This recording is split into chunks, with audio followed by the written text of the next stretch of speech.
ஆண்டவரே, உம்மிடம் அடைக்கலம் புகுகிறேன்.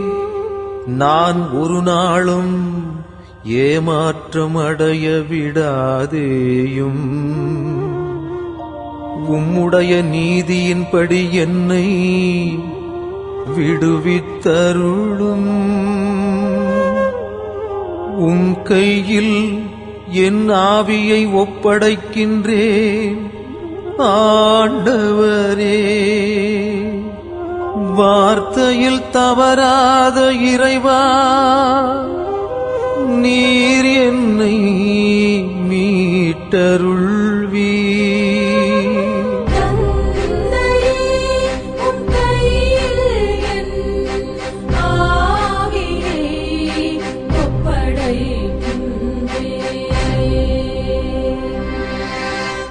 என் எதிரிகள் அனைவரும்